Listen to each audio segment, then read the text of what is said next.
कौशल प्रदेश, जिसकी स्थापना वैवस्वत मनु ने की थी, पवित्र सरयू नदी के तट पर स्थित है।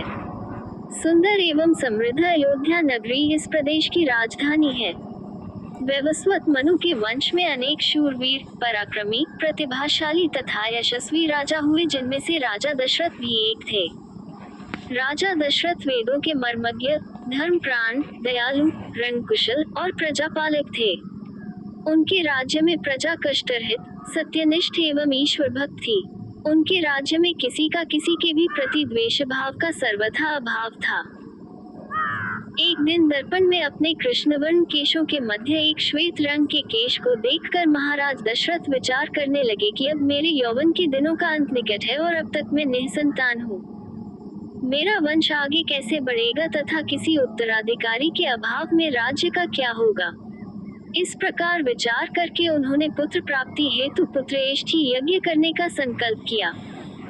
अपने कुलगुरु वशिष्ठ जी को बुलाकर उन्होंने अपना मंतव्य बताया तथा यज्ञ के लिए उचित विधान बताने की प्रार्थना की। उनके विचारों को उचित तथा युक्तियुक्त जानकर गुरु वशिष्ठ जी बोले, हे राजन, पुत्रेष्ठी यज्ञ करने से अवश्य ही आपकी मनोकामना पूर्ण होगी, ऐसा मेरा विश्वास है। अतः आप शीघ्र अश्वमेध यज्ञ करने तथा इसके लिए एक सुंदर श्यामकर्ण अश्व छोड़ने की व्यवस्था करें। गुरु वशिष्ठ की मंत्रणा के अनुसार शीघ्र ही महाराज दशरथ ने सरयू नदी के उत्तरी तट पर सुसज्जित एवं अत्यंत मनोरम यज्ञशाला का निर्माण करवाया तथा मंत्रियों और सेवकों को सारी व्यवस्था करने की आज्ञा देकर महाराज दशरथ ने रनिवास में जाकर अपनी तीनों रानियों कौशल्या, कैकेयी और सुमित्रा को ये शुभ समाचार सुनाया। महाराज के वचनों को सुनकर सभी रानियां प्रसन्न हो गईं।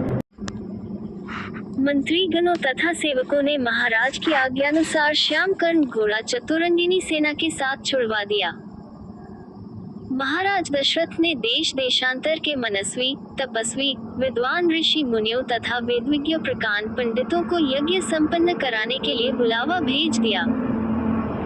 निश्चित समय आने पर समस्त अभ्यागतों के साथ महाराज दशरथ अपने गुरु वशिष्ठ जी तथा अपने परम मित्र देश के अधिपति लोकपाल के जामाता ऋग ऋषि को लेकर यज्ञ मंडप में पधारे।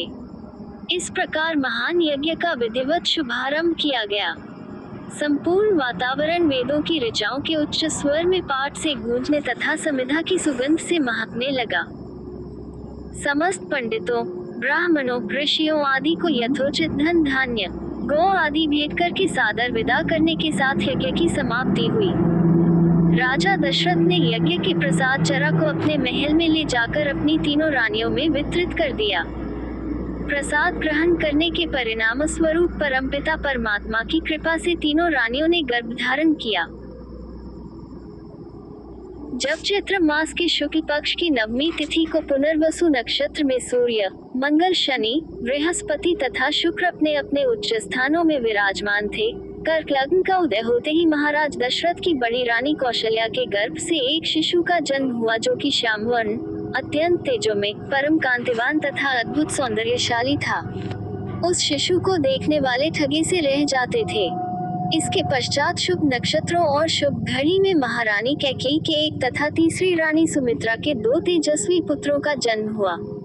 संपूर्ण राज्य में आनंद मनाया जाने लगा। महाराज के 4 पुत्रों के जन्म के उल्लास में गंधर्व गान करने लगे और अप्सराएं नृत्य करने लगी। देवता अपने विमानों में बैठकर पुष्प वर्षा करने लगे। महाराज ने उन्मुक्त हस्त से राजद्वार पर आए हुए भाट चारण तथा आशीर्वाद देने वाले ब्राह्मणों और याचकों को दान दक्षिणा दी। पुरस्कार में प्रजाजनों को धन धान्य तथा दरबारियों को रत्न, आभूषण तथा उपाधियां प्रदान किया गया। चारों पुत्रों का नामकरण संस्कार महर्षि वशिष्ठ के द्वारा कराया गया तथा उनके नाम रामचंद्र, भरत, लक्ष्मण और शत्रुघ्न रखे गए। आयु बढ़ने के साथ ही साथ रामचंद्र गुणों में भी अपने भाइयों से आगे बढ़ने तथा प्रजा में अत्यंत लोकप्रिय होने लगे। उनमें अत्यंत विलक्षण प्रतिभा थी, जिसके परिणाम स्वरूप अल्पकाल में ही वे समस्त विषयों में पारंगत हो गए।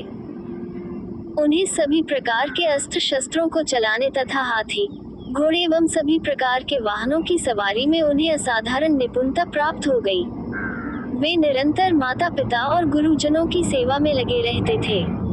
उनका अनुसरण शेष 3 भाई भी करते थे। गुरुजनों के प्रति जितनी श्रद्धा भक्ति इन चारों भाइयों में थी, उतना ही उनमें परस्पर प्रेम और सौहार्द भी था। महाराज दशरथ का हृदय अपने चारों पुत्रों को देखकर गर्व और आनंद से भर उठता था।